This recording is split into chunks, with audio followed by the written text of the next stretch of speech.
전 세계에서 오늘의 신앙을 사랑하시고 또 우리가 지금 다루고 있는 로마서를 사랑하시는 우리 시청자 여러분 안녕하십니까?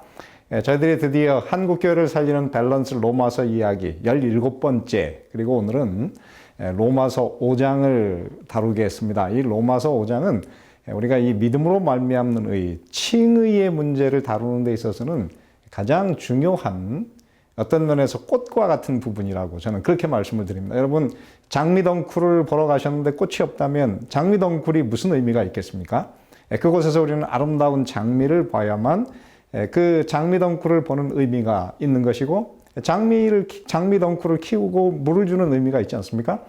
그런데 로마서 5장은 바로 우리가 믿음으로 말미암는 의를 이제까지 배웠는데 그러면 믿음으로 말미암는 의가 오늘 그것을 경험하는 사람들에게 무엇을 가져다 주는가? 그래서 저는 오늘 제목을 칭의가 가져오는 선물들이라고 하는 제목으로 로마서 5장 1절부터 길게는 11절 사실은 이 한 시간에 이것을 다 다룰 수가 없어서 오늘 아마 한 반 혹은 3분의 1 다음 시간에 나머지를 또 다루도록 시간이 허락하는 한 이 문제를 한번 그렇게 해결해 보도록 하겠습니다. 그래서 저는 이 로마서 5장을 어느 날 공부할 때 이것을 제가 예수님을 만나면서 경험한 그런 날이 있었어요. 얼마나 감격적이었는지 제가 그때서야 이 로마서 5장이 바울이 쓴 이 모든 정서적인, 감정적인, 경험적인 용어들은 바울이 직접 경험함으로 쓴 것이구나. 제가 이것을 인정하지 않을 수가 없었습니다. 그래서 오늘 이 말씀은 여러분들에게 굉장한 축복이 될 만한 그런 말씀이니 한번 이 말씀을 오늘 같이 좀 관심을 가지시고 주의를 집중해서 한번 읽으시면서 오늘 이 말씀을 따라와 보시기를 바랍니다. 로마서 5장 1절부터 10절에 이렇게 기록이 되었네요. 그러므로 우리가 믿음으로 의롭다 하심을 받았으니 드디어 이 동사는 과거형으로 되어 있어요. 우리가 로마서 1장부터 4장 처음에 하나님의 진노에서 시작해서 드디어 예수 그리스도의 십자가를 통해서 하나님의 의를 만났고 4장에서 믿음이란 무엇인가 믿음이 우리에게 무슨 축복을 가져다 주는가를 우리가 공부했는데 로마서 5장에 드디어 그러므로 우리가 믿음으로 의롭다 하심을 받았으니 과거형으로 기록된 이 말씀은 굉장히 의미가 있습니다. 그러면서 그 다음에 이렇게 기록돼요. 우리 주 예수 그리스도로 말미암아 첫째 하나님과 화평을 누리자. 여러분 이 말씀은 굉장한 축복의 말씀이에요. 우리가 사실은 이 로마서 5장에 있는 모든 말씀, 이전에는 우리가 진노 가운데 있었어요. 하나님과 원수 가운데 있었는데 예수님의 십자가 때문에 우리가 다 해결되어서 이제는 우리가 의롭다 하심을 얻었을 때 첫 번째 우리 마음속에 이르는 큰 축복은 하나님과 화평을 누리자. 두 번째, 또한 우리가 믿음으로 서 있는 이 은혜에 들어감을 얻었으며 아마 오늘 이 말씀에 의하면 우리가 은혜라고 하는 어떤 건물 안으로 들어가는 듯한 그런 표현을 하고 있습니다. 그것이 무엇인지 한번 보시죠. 셋째, 하나님의 영광을 바라고 즐거워하느니라. 이 바란다 하는 것은 소망을 이야기하고 즐거워한다 하는 것은 우리의 감정의 기쁨을 이야기하는 것입니다. 그 다음, 다만 이뿐 아니라 네 번째, 우리가 환난 중에도 즐거워하나니 환난은 인내를, 인내는 연단은 소망을 이루는 줄 알미로다. 다섯 번째, 소망이 부끄럽게 아니함은 우리에게 주신 성령으로 말미암아 하나님의 사랑이 우리 마음에 부은 바 됨이니 우리가 아직 연약할 때에 기약대로 그리스도께서 경건하지 않은 자를 위하여 죽으셨도다. 의인을 위하여 죽는 자가 쉽지 않고 선인을 위하여 죽는 자가 혹 있거니와 우리가 아직 죄인 되었을 때에 그리스도께서 우리를 위하여 죽으심으로 하나님께서 우리에게 대한 자기의 사랑을 확증하셨느니라. 그러면 이제 우리가 그의 피로 말미암아 의롭다 하심을 받았으니 더욱 그로 말미암아 진노하심에서 구원을 받을 것이니 곧 우리가 원수 되었을 때에 그의 아들의 죽으심으로 말미암아 하나님과 화목하게 되었은즉 화목하게 된 자로서는 그의 살으심으로 말미암아 구원을 얻을 것이니라. 오늘 이 말씀이 바로 우리가 예수님의 십자가를 통해서 믿음으로 말미암아 의롭다 하심을 받았을 때에 즉 예수님을 통해서 우리가 새로운 삶을 시작하게 될 때에 우리의 삶에 어떤 것들이 이르러 오는가. 이게 한두 가지가 아닙니다. 제가 이렇게 정리해 봤더니 자그만치 8가지가 우리에게, 제가 그래서 이것을 제목을 뭐라고 붙일까 고민했어요. 이 칭의의 부산물들, 제가 이렇게 한번 붙여보고 싶었어요. 왜냐하면 너무 많은 축복들이 한 번에 쏟아져 들어오니까. 그래서 오늘 여기서 보면은 예수님의 십자가를 통해서 우리가 믿음으로 말미암아 의롭다함을 받았을 때 어떤 일이 벌어지는가. 오늘 이곳에 보면은 그러므로 우리가 믿음으로 말미암아 의롭다 하심을 받았으니 그렇게 썼는데요. 여러분, 믿음으로 의롭게 된다고 하는 것을 한마디로 얘기하면 무엇입니까? 그거는 과거에 우리가 예수님 없이 살 때 지었던 그 많은 셀 수 없는 그 많은 죄들을 하나님께서 단번에 그것을 예수님의 피 때문에 다 용서해 주신다 하는 것입니다. 그래서 여러분, 그 용서의 감격, 이거는 얼마나 대단한지 우리가 알 수가 없어요. 여러분, 그 어네스트 해밍웨이가 쓴 The Capital of the World, 세계의 수도라고 하는 그 책에 보면은 그곳에 이제 그 파코라는 한 어린 소년과 그 아버지가 늘 갈등 관계에 있어요. 그래가지고 어느 날 둘이 심하게 이제 다퉜습니다. 그래가지고 아들이 화가 나가지고 아버지를 떠나서 이 스페인의 수도인 레알 마드리드로 가버렸어요. 그리고 몇 년이 지났습니다. 아들한테 사실은 잘 이곳에 좀 행동을 고치고 행복하게 같이 살자고 한 것이지만 이 아들은 아직 그 아버지의 넓은 깊은 마음을 알지 못하니까 자기를 꾸중하는 아버지가 자기를 싫어하는구나 이렇게 생각을 하고 그냥 도망가 버렸어요. 그렇게 몇 년이 지나고 나서 보니 아버지는 사랑하는 아들을 그리워하고 보고 싶어하고 아들도 나가서 살아보니 삶이 너무 고단하고 어려운 것입니다. 그래서 어느 날 레알 마드리드로 갔다고 하는 소식을 들은 아버지가 그곳에 있는 그 가장 큰 일간지에다가 이렇게 광고를 냅니다. 파코야, 화요일 정오에 몬타나 호텔에서 만나자. 내가 너의 모든 문제를 다 용서했다. 그리고 아빠 이렇게 적었다고 합니다. 그런 다음에 드디어 이제 날짜를 거기서 적었는데요. 드디어 이제 그 날짜가 정해진 그 호텔 광장 앞에 이 아버지가 갔더니 자그만치 그곳에 800명의 파코라고 하는 이름을 가진 젊은 청년들이 아버지를 기다리고 있었다고 하는 것입니다. 그것은 무엇이냐면 오늘날 이 세상에 너무나도 많은 사람들이 깨어진 인간관계, 인간의 깨어진 관계뿐만 아니라 사실은 우리 하늘 아버지와의 관계가 깨어진 상태 속에서 우리는 사실 절망 중에 그리고 괴로움 중에 살고 있는데 오늘 예수님께서 말씀하십니다. 그러므로 우리가 믿음으로 의롭다 하심을 받았으니 그러므로 우리의 과거의 삶이 어땠든지 오늘 예수님께서 십자가를 지셨으므로 그것을 믿는 그 순간 우리의 모든 죄들은 단번에 다 없는 것처럼 주님께서 다 용서하시고 드디어 우리의 그 죄의 장부에는 용서되었음, 변제되었음, 죄 없음, no guilty라고 주님께서 그곳에 우리를 위해서 적어 주시는 것입니다. 자, 그래서 오늘 우리는 다 빚진 자임을 잊지 마시기를 바랍니다. 오늘 예수님께서 마태복음 18장에 보면 이 땅에 사는 우리 모든 사람들은 하나님 앞에 1만 달란트를 빚졌다. 여러분 1만 달란트가 얼마나 많은 것인지 아십니까? 한 달란트가 사실은 6천 데나리온. 그가 이제 일을 해야만 갚을 수 있는 양입니다. 그래서 1만 달란트의 그 액수를 다 갚으려면 얼마가 돼요? 이 사람이 쉬지 않고 20만 년을 일해야만 그것을 갚을 수 있을 만한 어마어마한 그런 범죄입니다. 그런데 예수님께서 뭐라고 말씀하십니까? 그러므로 우리가 믿음으로 말미암아 의롭다 하심을 받았으니 얼마나 많은 죄를 지었든지 다윗이 그가 이제 간음죄를 저지르고 살인죄를 저지른 그것을 그가 예수님을 믿고 회개했을 때 하나님께서 단번에 그의 모든 죄를 용서하셨다. 하나님께서 너의 죄를 용서하셨다. 하시는 그 축복이 바로 오늘 이곳에서 경험하는 것입니다. 자, 이 경험을 하고 나면 두 번째 무엇입니까? 하나님과 화평을 누리자.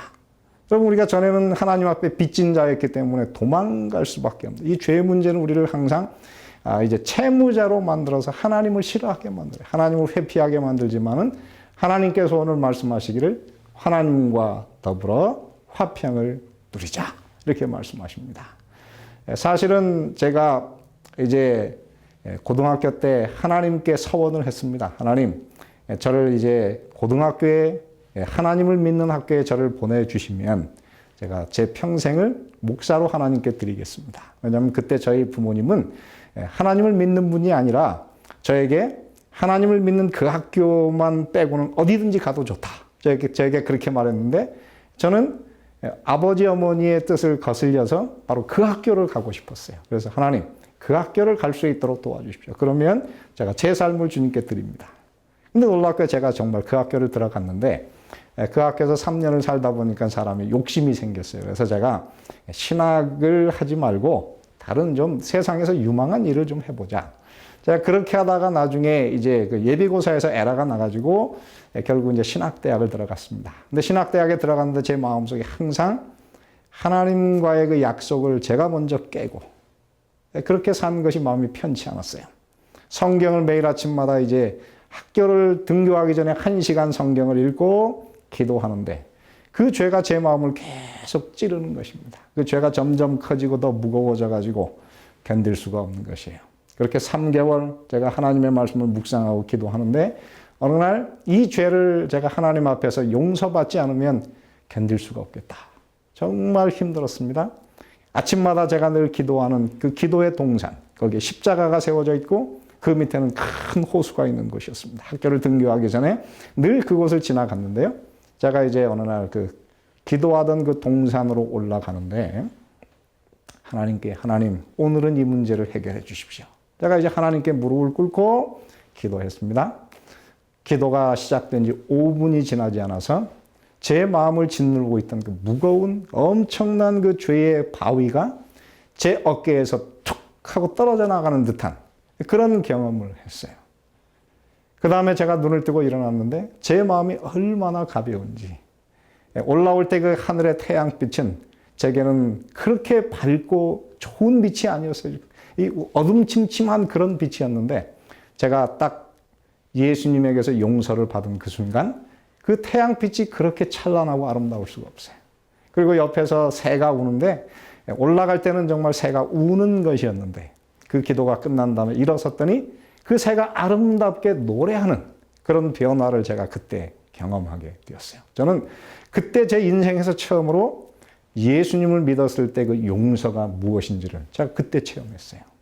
그리고 그 용서받은 자의 마음속에 있는 그 평화, 그 마음의 기쁨, 그 마음의 안정감이 얼마나 대단한지 제가 그때 처음으로 느끼고 그 다음부터는 제 마음속에 죄를 쌓아두고 살지 않으려고 제가 늘 하나님과의 관계를 정말 잘하는 그런 삶을 살게 되었습니다. 그래서 저는 그때 그 경험을 제가 노래에 비유한다면 여러분 혹시 그 노래를 기억하시는지 모르겠습니다.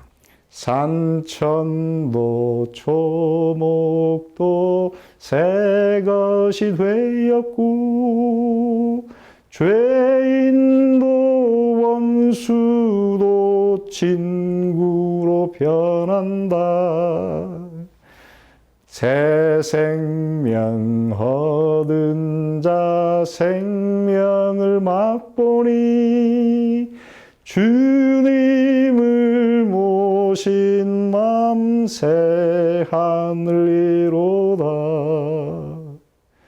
제가 그때 그 경험을 제가 정말 제 마음속에 진짜로 했었습니다. 저는 예수님 안에 있는 하나님과 더불어 화평을 누리자. 그날 제 마음속에 제가 죄의 그 짐이 떨어져 나간 그 다음에 제 마음속에 있는 제 마음속의 그 안도감을 저는 그때 휴 하는 그런 느낌을 제가 처음으로 가져봤어요. 저는 그래서 이거는 바울이 경험으로 쓴 얘기구나. 그가 진짜 예수님에게서 용서를 받고 그가 하나님과 더불어 화평을 누리자. 이 말씀을 그가 쓴 것이구나. 제가 그것을 제가 인정할 수 있게 되었던 것입니다. 세 번째 오늘 이곳에 보면은 또한 우리가 믿음으로 서 있는 이 은혜에 들어감을 얻었으며 이건 마치 뭐냐면은 은혜라고 하는 건물이 있어요. 근데 거기에는 어떻습니까? 항상 들어갈 때 티켓이 있어야 되는데 그 티켓이 무엇입니까? 이거는 믿음을 가져야 들어가는 거예요. 그래서 여러분 영화관에 들어가려면 항상 거기에 영화 티켓을 사야 되지 않습니까? 그런데 이 은혜라고 하는 예수님께서 세워놓으신 이 건물 안에 들어가려면 우리는 무엇을 가져야 되나요? 예수님을 믿는 믿음을 가져야 되는 거예요. 오늘 여기서 이 들어감이라는 단어가 헬라어로는 사실 프로스아고게, 이건 뭐냐면은 가까이 무엇을 향하여 접근함, 그런 뜻입니다. 그런데 이것은 어디에 나오냐면 사실 에베소서의 사도 바울이 두 번이나 이 말을 똑같은 단어를 써요. 에베소서 3장 12절에 보면 우리가 그 안에서 그런 믿음으로 말미암아 담대함과 하나님께 당당히 나아감을 얻느니라. 에베소서 2장 18절에도 이는 저로 말미암아 우리 둘이 한 성령 안에서 아버지께 나아감을 얻게 하려 하심이라. 그래서 이것은 무엇이냐면 마치 여러분 혹시 그것을 아시는지 모릅니다. 여러분 저 대통령을 만나기가 얼마나 힘듭니까? 그런데 대통령을 만나게 됐어요. 그래서 대통령의 그 접견실에 들어가서 여러분들이 대통령과 교제하는 경험, 그것이 바로 여기서 은혜의 들어감을 얻었으며 그 경험이에요. 그래서 이전에는 우리가 하나님과 사실 멀리 살았지만은 믿음을 가졌을 때, 예수를 의존하게 될 때에 우리는 이제 하나님께 나아가는데 하나님을 만나는 그 아련실에 우리가 어떻게 해요? 담대한 마음과 당당한 마음으로 프로사고게 들어감을 얻는다. 그 다음에 바로 이것이 무엇이냐면 여러분 이전에는 우리가 진노 가운데 살았는데 이제는 우리가 예수님을 믿음으로 진노가 은혜의 시대가 바뀌게 되었어요. 그러므로 우리는 새로운 시대에 믿음으로 말미암아 이 은혜가 있는 이 시대에 들어감을 얻었다 하는 이 굉장한 경험을 갖는 것입니다. 여러분 은혜 안에 산다고 하는 것은 마치 무엇과 같습니까? 여러분 고아로 살다가 입양이 되었을 때, 여러분 입양이 되고 나면은 더 이상 여러분이 이제 먹는 것에 대해서 걱정하지 않고 학교도 갈 수 있고 여러분의 방도 생기고 모든 것이 여러분 공짜로 주어지지 않습니까? 오늘 여기서 말하는 우리가 믿음으로 서 있는 이 은혜의 들어감을 얻었으며 이것은 굉장한 삶의 시대가 변한 굉장한 그런 변화인 것을 여러분 마음속에 항상 잊지 마시게 되기를 간절히 바랍니다. 그리고 이 똑같은 비슷한 표현이 어디 있느냐면 히브리서에 3번이나 계속 나오는 것이 뭐냐면은 은혜의 보좌 앞에 우리가 담대히 나아가자. 히브리서 4장 16절, 히브리서 6장 19절에도 우리가 이 소망이 있는 것은 영혼의 닷 같아서 튼튼하고 견고하여 휘장 안에 들어가나니.